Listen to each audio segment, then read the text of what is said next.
butterfly changes from an egg to a butterfly. If the egg makes any decision, it won't stand. Because what the butterfly needs are wings. The egg doesn't have wings. So there is no choice the egg can make that will stand. For the egg to become relevant, metamorphosis must take place. This is why your discipline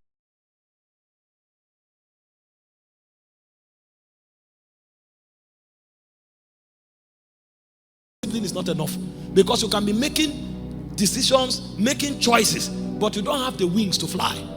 It's when you look upon Jesus that metamorphosis begins to take place. So things that you didn't have before, all of a sudden they'll begin to come out of your spirit. You won't know before that you have something called long suffering.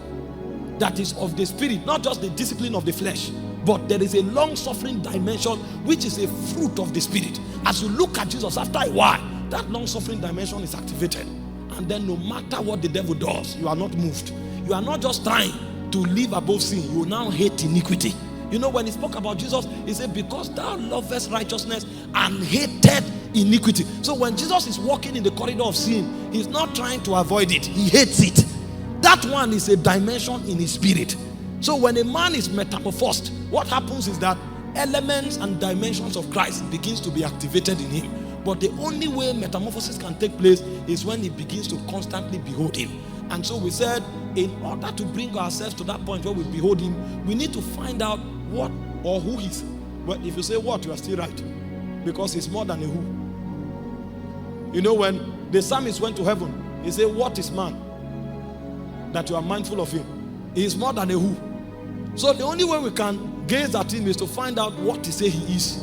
So by the time we are studying what and who he says he is, we will have access to glean certain dimensions of his reality. And I said, when they asked him, he said, I am. They looked at him and said, you are proud. Why are you talking like this? Who do you think you are? He said, Abraham, your father saw my day and he rejoiced in him. He said, you are not yet 50 years old. You say Abraham saw your day. He said, before Abraham was, I am. The Jews understand that he wasn't saying I was. If he said I was, they would have said you are mad, because we know you are younger than you are claiming. But when you say I am, that means you are saying you are God. Because the first time God left his name as a memorial for every generation, he said, tell them I am that I am. So what he said was that I am Abba. And so the only way you can look at Jesus and understand his full dimension is to find out everything that he said around I am.